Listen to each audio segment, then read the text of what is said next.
Et salut à tous, on se retrouve dans une nouvelle vidéo et dans cette vidéo, je vais vous analyser l'action Valeo. Donc dans la miniature, vous l'avez vu, c'est une action qui est actuellement sous-valorisée selon plusieurs analystes financiers.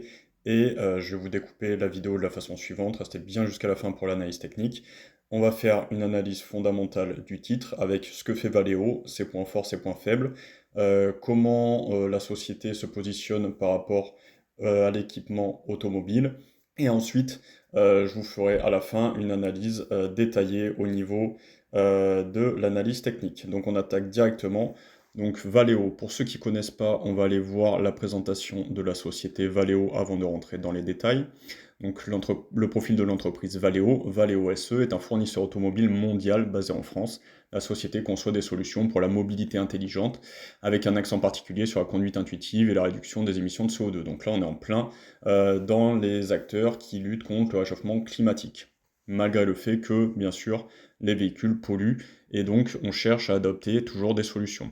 Vous voyez que c'est un grand groupe, hein, on a quand même 186 usines de production, 59 centres de recherche et développement, 15 plateformes de distribution avec environ un peu moins de 120 000 salariés dans 33 pays du monde. Donc vraiment un groupe mondialisé assez costaud.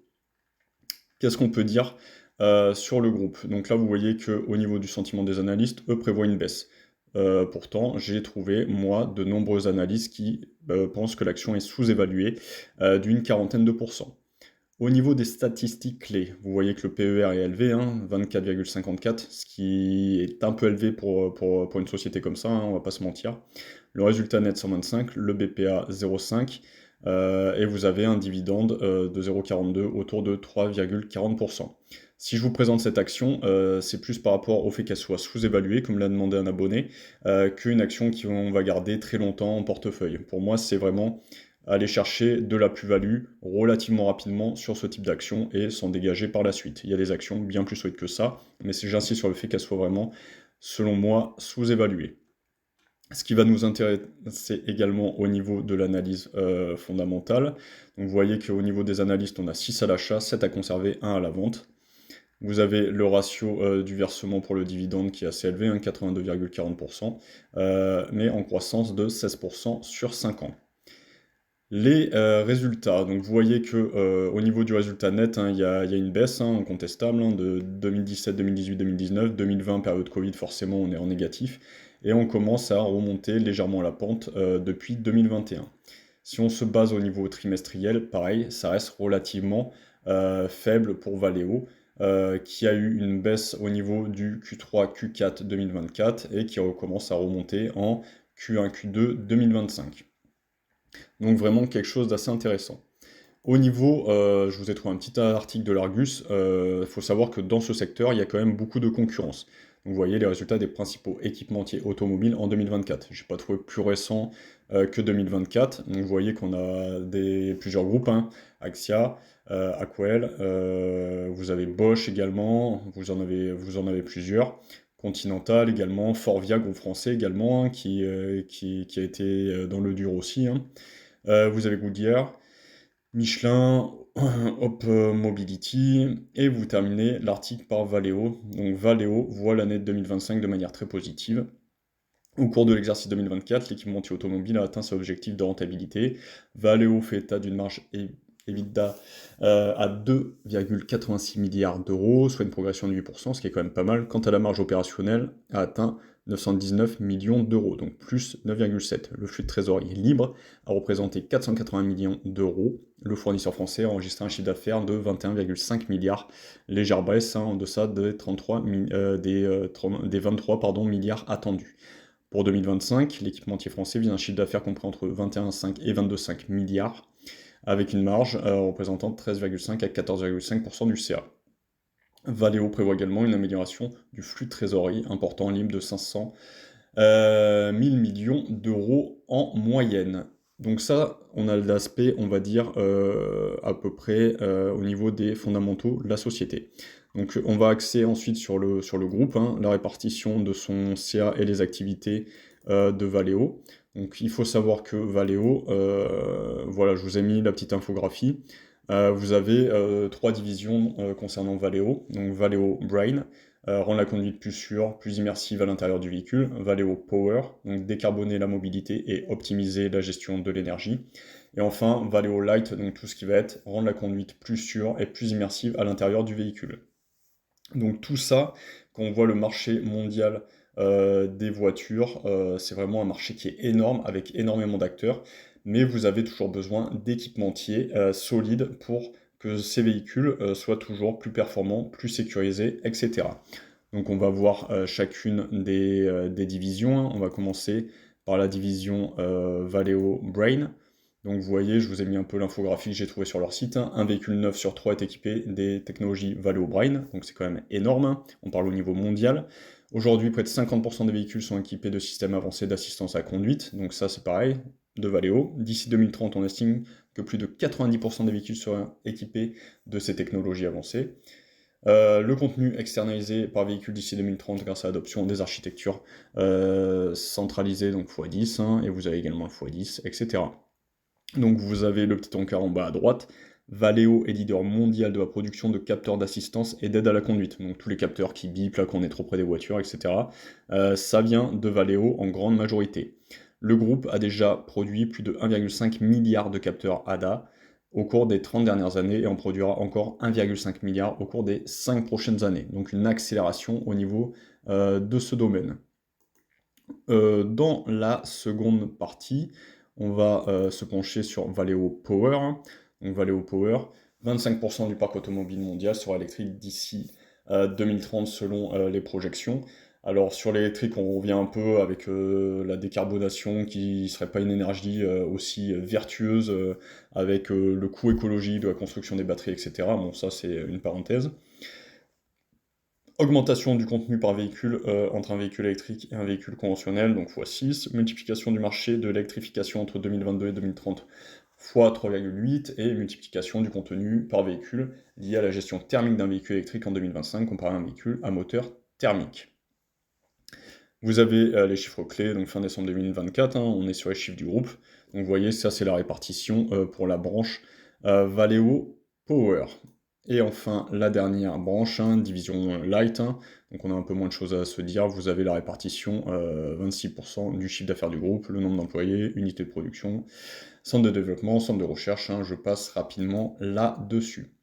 Ce qui va nous intéresser aussi, c'est de voir la répartition du capital actualisée, hein, que j'ai trouvé sur leur site, concernant l'actionnariat de ce groupe Valeo. Donc vous voyez qu'il y a quand même un certain nombre d'actions en circulation, hein. Vous avez un actionnariat salarié, des fonds stratégiques de participation, Capital Group, vous avez BPI France Participation, donc la banque française qui investit, de l'État français qui investit dedans, donc à hauteur de 5,15. Vous avez Citam Belgique 5,62 et vous avez un poids lourd américain quand même, BlackRock, qui détient 5,80% du total des actions, le reste étant détenu par des particuliers, les 69,72%. Donc intéressant d'avoir quand même des acteurs, notamment comme BlackRock, qui pensent que cette société a du potentiel et un avenir pour figurer au sein de leur société.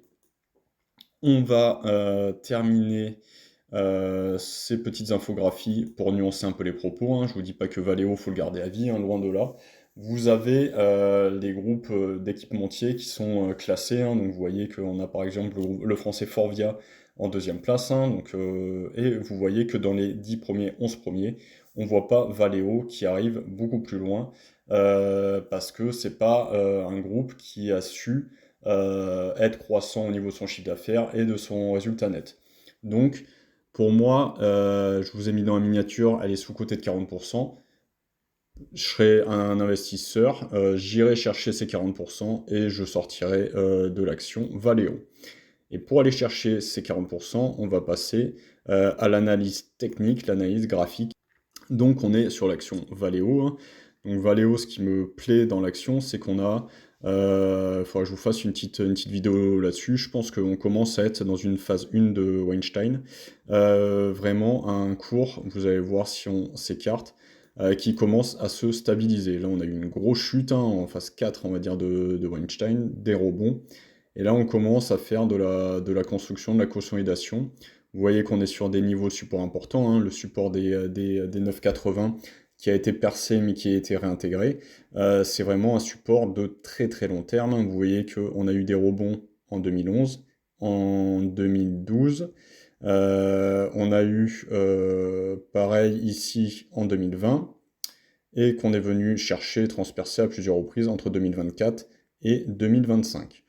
D'un point de vue plus court-termiste, vous voyez que le cours est au-dessus des moyennes mobiles, hein. On flirte avec la bande de Bollinger haute, on a des moyennes mobiles orientées à la hausse, et on est en surachat au niveau du RSI, hein. Donc il y a une grosse probabilité qu'il y ait une correction de Valeo, peut-être vers ce support intermédiaire des 11,58 dans un futur proche, ou alors qu'on vienne carrément peut-être, on a des petits gaps, des mini gaps ici, hein. Donc un ici sur les 11, un autre ici sur les 10-20, aller rechercher pour la fermeture de ces gaps pour que la construction se fasse peut-être un peu plus sereinement.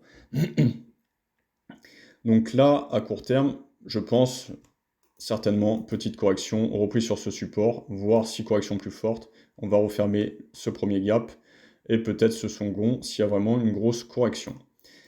Ce qui va m'intéresser sur l'action Valeo, vous voyez que depuis les plus bas, on était quand même à 6,80. Là, on est sur du 12. On a presque fait un 100%, hein. Si vous aviez pris position sur les plus bas, ce qui est toujours compliqué à faire, hein, on va pas se le mentir, vous auriez pu faire 82% en quelques mois sur Valeo. Donc Valeo, on est pour moi sur du relativement court terme, dans un biseau d'élargissement, je vais vous le tracer grossièrement, hein, un biseau d'élargissement descendant. Et en général, sur ce type de biseau, on vient chercher hop, à peu près ici, comme target, hein, autour des 14-15 euros, ce qui correspondra à peu près à cette résistance, hein, sur les 15,36 concernant Valeo. Donc on va se mettre plus une target, on va dire, dans ces eaux-là. Moi j'ai plus une target autour des 15-16 sur Valeo. Donc 15-16 si on attend le petit pullback ici. Ce qui nous ferait du 39, voilà, 39, si on se fait une petite mèche, on arrive aux 40% que je vous ai mis dans la miniature. Ça, c'est quelque chose qui peut tout à fait être probable sur l'action Valeo. Si on se place d'un point de vue beaucoup plus long-termiste, hein, vous voyez que Valeo, c'est un groupe avec beaucoup d'ancienneté, hein, qui a plus de 30 ans de cotation, hein, on débute dans les années 91. On a parlé de ce support qui a rebondi pendant pas mal d'années, hein, support ou zone de support, hein. On peut tracer tout à fait, hop, quelque chose, c'est jamais en bourse au millimètre près, hein. Un type de support, on va dire, comme ceci. Et là, on est sur ce support. Donc j'avais déjà tracé quelque chose, hop. Le biseau d'élargissement, vous l'avez ici, hein, comme je vous ai dit, si on repasse en plus petit. Mais vous avez également un énorme biseau descendant sur l'action Valeo qui est en train d'être cassé, hein, la résistance oblique est en train d'être cassée au niveau de la société, de l'action Valeo. Donc on va essayer, hop, de se rapprocher. Hop. Donc voilà. Donc on a vraiment ce biseau qui est en train d'être cassé, hein, par le haut au niveau de l'action. Donc c'est possible qu'il y ait un petit pullback sur la zone des 10, voire des 9,80, mais bon, peut-être plus 10-20 si on revient. Surtout qu'on a le RSI qui s'approche des 50, hein, qui est dans les 50, 50-51. Un petit pullback et certainement une continuité pour aller se loger avec un premier niveau de résistance que je mettrai ici. Je vais vous tracer la zone. Premier niveau de résistance qui, selon moi, va être ici, qu'il va falloir dépasser pour aller un peu plus haut. Donc ce niveau que je vous en ai parlé, hein, c'est la zone qu'on s'est tracée quand on était en journalier des 15-16 euros pour Valeo. Alors, sa première zone, hein, ce qui nous ferait une augmentation de 40% comme on se l'est dit. Pour les personnes qui veulent, qui croient un peu plus en la boîte et en développement des équipementiers auto, du renouveau de ce groupe, Vous pouvez peut-être conserver une position, car l'action pourrait très bien remonter vers un deuxième niveau de résistance sur les 24, un deuxième niveau que je vais vous tracer également. Là, on a pas mal hop, de bougies, de mèches, etc. Donc, hop là, on va le remonter un peu. On serait dans cette zone-là. Sur les 24-25 euros, ça, c'est totalement faisable pour Valeo. Ça prendra du temps, hein. Je pense que ça se fera sur plusieurs mois, voire plusieurs années. Je vous rappelle qu'on est en mensuel. Mais si vous souhaitez un point d'entrée ici et que vous arrivez à patienter, alors je vais pas réussir à reprendre l'échelle, hop. Donc on va dire point d'entrée autour des 10, vous faites du 147-150% avec une target autour des 24-25. Donc ça, Valeo, selon moi, on est tout à fait capable si la conjoncture est bonne et si cet équipementier tire son épingle du jeu par rapport aux autres. Voilà, j'espère que cette petite vidéo sur des actions sous-évaluées vous plaise. N'hésitez pas à liker, à vous abonner, ça me fait vraiment plaisir. Je vois que la chaîne décolle et commence à marcher un petit peu. Donc ça me fait chaud au cœur. Je vais vous préparer d'autres analyses pour le futur. Prenez soin de vous, faites attention sur les marchés. Bonne continuation à tous. Ciao!